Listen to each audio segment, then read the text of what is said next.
Hello, I'm the Biblical Translator, and today I wanted to talk to you about a dream I had last night. Now, I hardly ever remember my dreams, but over the last week or so, maybe a bit longer, I've been remembering some of my dreams.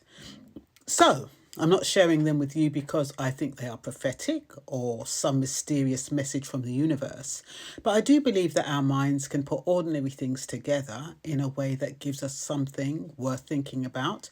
So, I'm sharing them with you because I believe the message that they uncover. So, last night, the dream that got me thinking about how we deal with change, expectations, and things we feel we owe other people. That was the general overall vibe I got from my dream. In real life, I had arranged for someone to come and paint a wall in my studio, a dado rail and a banister. But in the dream, the person who was actually painting my wall wasn't the person I had commissioned to paint it. And the interesting part was that the person I hadn't asked to paint the wall had chosen a colour that matched the wallpaper perfectly. And I remember thinking, that looks really good. The strange thing was, I wasn't thinking, who told you to do that? I was actually wondering, how much is this going to cost me? Is he expecting me to pay, or is he simply doing the job as a favour? Those questions weren't answered in my dream. My instinct in the dream was that he seemed to be doing it as a favour, as though someone had sent him to do it to save me money. But it still worried me, just in case there was a hidden charge. Then my mind moved to the person I had originally contracted to paint the wall, and I was wondering how I was going to tell him that I didn't need him anymore. Then I woke up and I wondered if this was really about painting a wall, or did it have more to do with something many of us experience in everyday life? What happens when experiences change after we've already made an arrangement? We can make a decision based on what we know at the time, and then something changes. We meet somebody different. We discover another option. We change our mind. We realize that what we originally thought we needed isn't what we need anymore. And sometimes the difficult part isn't making the new choice, it's telling the person connected to the old choice. We can feel guilty. We can worry about disappointing them. We can start looking for a complicated explanation because we feel that simply saying, I've changed my mind, isn't enough. But sometimes it is enough. Now, obviously, in real life, we have to honour agreements we've made. If there is a contract, a cancellation charge, or work that has already been started, that's a different matter. Being considerate doesn't mean ignoring our commitments, but there is a difference between honouring an agreement and believing that we are permanently tied to a decision simply because we once made it. A decision is supposed to serve the situation you made it for. If the situation changes, sometimes the decision has to change with it. And then there was that other part of my dream. The unexpected person had done something I hadn't requested, but it fitted perfectly. Someone does something differently from the way we expected, and our first reaction can be, that's not what I asked for. But sometimes we need to pause before rejecting something simply because it wasn't part of our original plan. There is a difference between something being wrong and something simply being unexpected.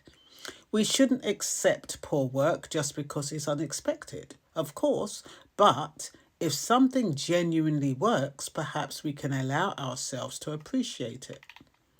Then there was the question of the payment. I didn't know whether I was going to be charged. That part really made me think about how quickly some of us can assume that everything has a price attached to it. Somebody helps us and we immediately think, what do I owe them? Somebody is kind and we wonder what they want in return. Somebody does something generous and we become uncomfortable because we don't know how to receive it.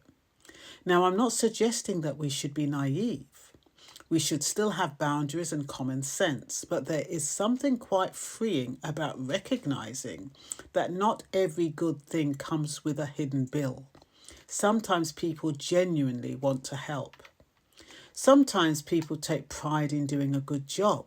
Sometimes somebody does something simply because they can. And perhaps we need to become better at receiving without immediately feeling indebted. I also think this dream speaks to someone very human, or something very human. Our concern about how other people will feel when we make a decision that affects them.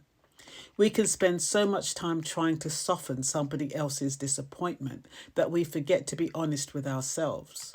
We don't want to be rude or hurt anybody, nor do we want to look unreliable. So many of us stay in situations, arrangements, friendships, relationships, or commitments longer than we actually want to, simply because we're frightened of what happens when we say this is no longer working for me. But changing your mind isn't automatically being selfish. Sometimes it is simply being honest about new information. We are allowed to learn. We are allowed to reassess. We are allowed to say, when I agreed to this, that was what I wanted, but things have changed. And this is what I want now. And I think there is an important lesson there for all of us. We shouldn't make promises carelessly because other people may organise their lives around what we have said. But equally, we shouldn't treat every decision we have ever made as if it's carved in stone. Life is not static. We are not static. We learn things. We see things differently. We sometimes discover that the thing we thought was right for us isn't right for us anymore. And sometimes, completely unexpectedly, something comes along that fits better than what we originally planned. My dream didn't give me an answer about how much the unexpected painter was going to charge, and perhaps that was the point. Maybe I wasn't supposed to know. Maybe the lesson was simply to recognise that I was happy with the result, while my mind was busy worrying about obligation and expectation. And I think many of us do that in real life. Something good happens, and before we've even enjoyed it, we're calculating the consequences. Somebody offers us an opportunity and we're already worrying about whether we can say no later. We make a choice and then spend more time worrying about somebody else's reaction than considering whether the choice is actually right for us. So perhaps the little lesson I took from my strange decorating dream is this: be responsible, be considerate, honour genuine commitments, but don't confuse consideration with obligation.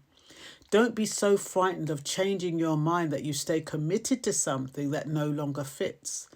And when something unexpected turns out to be good, don't reject it simply because it wasn't part of the original plan. Sometimes life doesn't arrive in the colour we ordered, but that doesn't necessarily mean it won't match the wallpaper. And perhaps we can learn to look at the unexpected, ask ourselves whether it genuinely works for us, and then make a decision from there. Because at the end of the day, learning isn't just about discovering new things. Sometimes it's about giving ourselves permission to change our minds when we discover that we need something different. And I think the biblical scripture that aligns with this is Proverbs 16:9. In their hearts, humans plan their course, but the Lord establishes their steps. This can be understood as a reminder that we make plans based on what we know at the time, but life doesn't always follow our script. And this is really pertinent to me because I like to think I have so much integrity. So when I make a promise, I want to commit to it no matter what. And then sometimes it's to my detriment.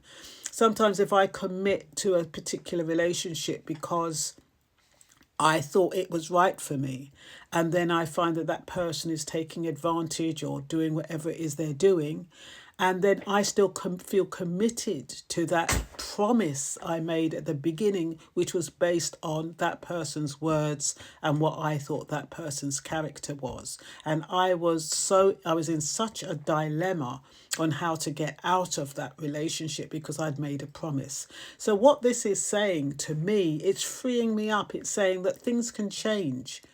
The promise you made then, if it doesn't work for you now, it's okay to change your mind.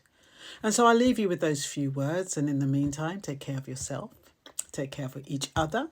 And that's all for now. Until the next time. I'm the biblical translator. Ciao.